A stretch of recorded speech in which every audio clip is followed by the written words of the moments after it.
యో guys welcome to Bombay talkies. ముందుగా ఈ వీడియో చూస్తున్న వాళ్ళు ఎవరైనా సబ్స్క్రైబ్ చేయకుండా ఉంటే ప్లీజ్ డూ సబ్స్క్రైబ్. సంక్రాంతికి వచ్చిన 3 సినిమాలలో ఏ సినిమా సంక్రాంతి విన్నారు, ఏ సినిమాకి ఎంత కలెక్షన్స్ వచ్చాయి, ఏ సినిమాకి ఎక్కువ నష్టాలు వచ్చాయి?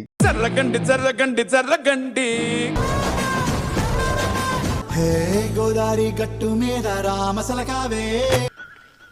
ఈ టాపిక్ ని ఈరోజు డిస్కస్ చేద్దాం. గేమ్ చేంజర్, డాకు మహారాజ్ సంక్రాంతికి వస్తున్నాం. ఈ 3 మూవీస్ లో గేమ్ చేంజర్ జనవరి 10th అందరికంటే ముందు రిలీజ్ అయింది. ఈ సినిమా రిలీజ్ అయిన ఫస్ట్ డే 84 కోట్ల గ్రాస్ ను 46.66 కోట్ల షేర్ ను కలెక్ట్ చేసింది. సో ఇది చాలా తక్కువ. ఫస్ట్ డేనే ఈ మూవీ 80 to 90 crores షేర్ ని కలెక్ట్ చేయాల్సింది. సో ఈ లో ఫస్ట్ డే వల్ల ఓవరాల్ 7 days కి ఈ మూవీ 88.36 crores షేర్ ను 170.3 crores గ్రాస్ ను కలెక్ట్ చేసింది. కానీ ఈ సినిమా ఫస్ట్ డే కలెక్షన్ 84 కోట్ల గ్రాస్ వస్తే దాన్ని 180 crores గ్రాస్ గా ప్రొడ్యూసర్స్ అనౌన్స్ చేశారు. సో ఇది ఫేక్ కలెక్షన్స్ అంటూ చాలా సైట్స్ దీనికి స్పందించింది. అంతేకాదు న్యూస్ పేపర్స్ లో కూడా ఈ ఫేక్ కలెక్షన్స్ గురించి ఆర్టికల్స్ వచ్చాయి. సో ఈ సినిమా ఫుల్ రన్ లో మహా అయితే 100 కోట్ల షేర్ ను 200 కోట్ల గ్రాస్ ను కలెక్ట్ చేయొచ్చు.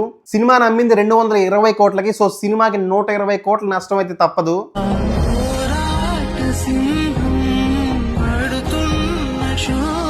ప్రొడ్యూసర్ దిల్ రాజు కి చాలా పెద్ద లాస్.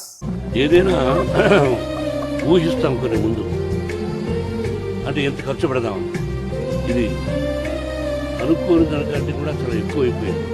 ఈ గేమ్ చేంజర్ సినిమా బిగినింగ్ నుంచి నెగిటివిటీస్ ఉన్నాయి. సినిమా మేకింగ్ 5 years టైం ల్యాగ్ తీసుకోవడం, ఈ సినిమా డైరెక్టర్ శంకర్ ముందు మూవీ ఇండియన్ 2 డిజాస్టర్ అవడంతో ఆడియన్స్ కి శంకర్ మీద ఉన్న కాన్ఫిడెన్స్ పోయింది. సో ఈ సినిమాని కాపాడాల్సింది only positive talk. But unfortunately ఆ పాజిటివ్ టాక్ రాలేదు, సినిమాకి నెగిటివ్ టాకే వచ్చింది. సో వీటన్నిటి వల్ల ఈ సినిమా నష్టపోవాల్సి వచ్చింది. అయితే తర్వాత జనవరి 12న డాకు మహారాజ్ సినిమా రిలీజ్ అయింది. ఈ సినిమాకి ఏ మాత్రం నెగిటివ్ టాక్ వచ్చుంటే గేమ్ చేంజర్ సినిమాకి బాగా హెల్ప్ అయ్యేది. కానీ అన్ఫార్చునేట్లీ ఈ సినిమా కొంచెం పాజిటివ్ టాకే వచ్చింది. సో దీంతో బాలయ్య రామ్ చరణ్ కొంచెం బీట్ చేశాడు. ఏంట్రా అలా చూస్తున్నావు? పోయి నీ బాబుని పిలుచుకురా పో.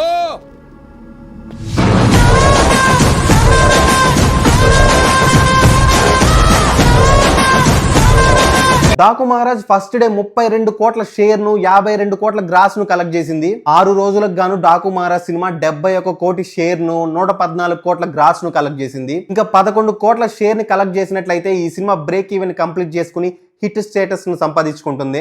ఎలాగో సాటర్డే సండేస్ ఉన్నాయి, ఈ సినిమా బ్రేక్ ఈవెన్ కంప్లీట్ చేసుకుంటుంది. కానీ ఇది ఒక సెమీ హిట్ గా నిలిచిపోతుంది బాలయ్య కెరీర్ లో. బ్లాక్ బాస్టర్ అయితే అయ్యే ఛాన్స్ లేదు. ఆ తర్వాత వెంకటేష్ నటించిన సంక్రాంతికి వస్తున్నాం జనవరి 14th రిలీజ్ అయింది. రామ్ చరణ్ బాలకృష్ణ కొడితే బాలకృష్ణ వెంకటేష్ గట్టిగానే కొట్టాడు. పొట్టోన్ని పొడుగోడు కొడితే పొడుగోన్ని పోషమ్మ కొట్టిందంట. ఈ సంక్రాంతికి వస్తున్న సినిమా 42 కోట్లకు వరల్డ్ వైడ్ గా అమ్మితే ఈ సినిమా 2 రోజుల్లోనే 40 కోట్ల షేర్ ని కలెక్ట్ చేసింది. ఇప్పటి వరకు సినిమా 67 కోట్ల షేర్ ని కలెక్ట్ చేసింది. అంటే దగ్గర 27 కోట్ల ప్రాఫిట్ లో ఉంది ఈ సినిమా. ఓవరాల్ గా ఈ సినిమా 80 నుంచి 90 కోట్ల షేర్ ని అయితే కలెక్ట్ చేస్తుంది. ఖచ్చితంగా ఈ సినిమాకి డబుల్ ప్రాఫిట్ వస్తుంది. ఈ సినిమాకి బుకింగ్స్ కూడా చాలా బాగున్నాయి, డిమాండ్ కూడా ఎక్కువగా ఉంది. ఈవెన్ థియేటర్స్ లో సీట్స్ సరిపోక ప్లాస్టిక్ చైర్స్ యాడ్ చేస్తున్నారు. 3 మూవీస్ కూడా ఎగ్జాక్ట్ గా మనం ఎలా అయితే రివ్యూ ఇచ్చామో అలాగే పర్ఫామ్ చేస్తున్నాయి. ఆ 3 సినిమాల రివ్యూ లింక్స్ కింద డిస్క్రిప్షన్ లో ఉన్నాయి. ఇవే కాదు, ఇంతవరకు చెప్పిన అన్ని సినిమాల ప్రెడిక్షన్ కరెక్ట్ గానే ఉంది, ఏది మిస్ కాలేదు. అంత ష్యూర్ రికార్డ్స్ చూసుకో, ఇంతవరకు ఒక్క ఫైట్ కూడా ఓడిపోలేదు. సో ఈ సంక్రాంతికి అయితే గేమ్ చేంజర్ సినిమాకి 100 కోట్ల నష్టం తప్పదు. డాకు మహారాజ్ కి ఒక హిట్ స్టేటస్ దక్కుతుంది. సంక్రాంతికి వస్తున్నాం మాత్రం double profit movie. So Sankranti winner Sankranthiki Vasthunnam. ఇది ఈ సంక్రాంతి కలెక్షన్స్ రిపోర్ట్. వచ్చే మూవీ రివ్యూతో మళ్ళీ కలుసుకుందాం. Until then bye by.